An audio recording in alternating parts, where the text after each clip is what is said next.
engagement. Let me temporarily set aside my manuscript. Instead, let me speak from my mind and from my heart. Let me give you some facts about what is happening in the entire country today. Last April, news came out that our national debt is already at 13.86 trillion. Remember that when President Duterte started his administration as President of the Philippines, our national debt was at 5.7 trillion, accumulated for decades. In just a matter of 7 years, our national debt increased by as much as 142%. We're now at 13.86 trillion. In short, we are already above the 60% debt to GDP ratio. Ang ibig sabihin niyan, each and every Filipino, kapapanganak pa lang, may utang na 113,000 pesos. According to Cartua, our ability to pay our debt would depend on our ability to manage our financial leakages. And so I asked, ano ba yung financial leakage?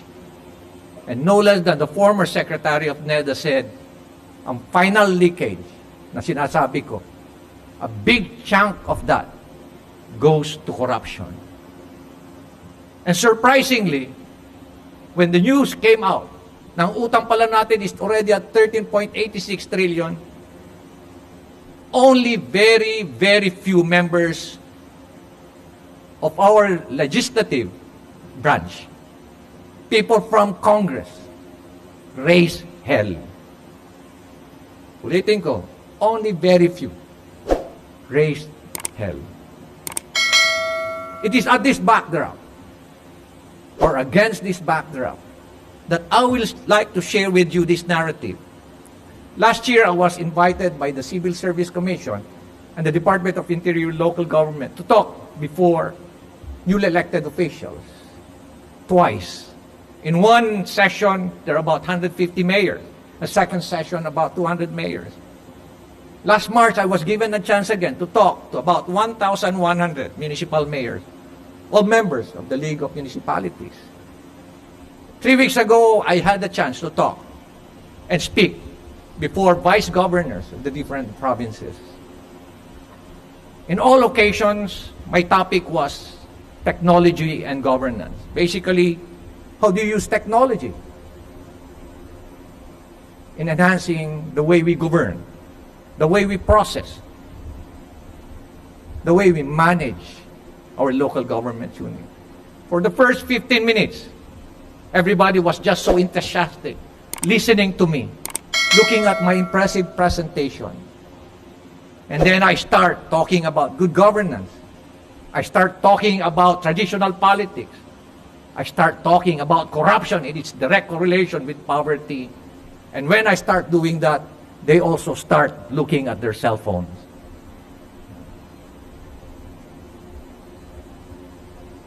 Are we not going to ask ourselves, is corruption now becoming a norm in government?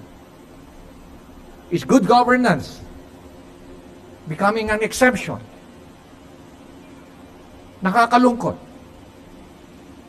na meron na nga silang tinatawag na porsyento sa bawat project. Hindi pa nagsawa. May porsyento na nga sila. Sila pa yung contractor. Hindi pa rin nagsawa. May porsyento na nga sila. Sila pa rin yung contractor. Sila pa rin yung supplier. Unfortunately, only few people raise this issue. Tayo sa Philippine National Police, I've been talking to your CESPO, Louie Makilan, and all the other RESPOs. When they visited me 2 weeks ago, that was about 3 weeks ago, we are willing to give or contribute a reasonable percentage of our pension plan or of our pension to national government to address this big issue. Pero nakakalungkot, nothing have we heard from our legislators that they are willing to give up their pork barrels. Kahit malang sana sabihin nila na bawasan niyo yung pork barrel, but nobody, for some reason, nobody would admit na meron pala silang pork barrel. But now that I am with local government, the fact remains that there is still pork barrel.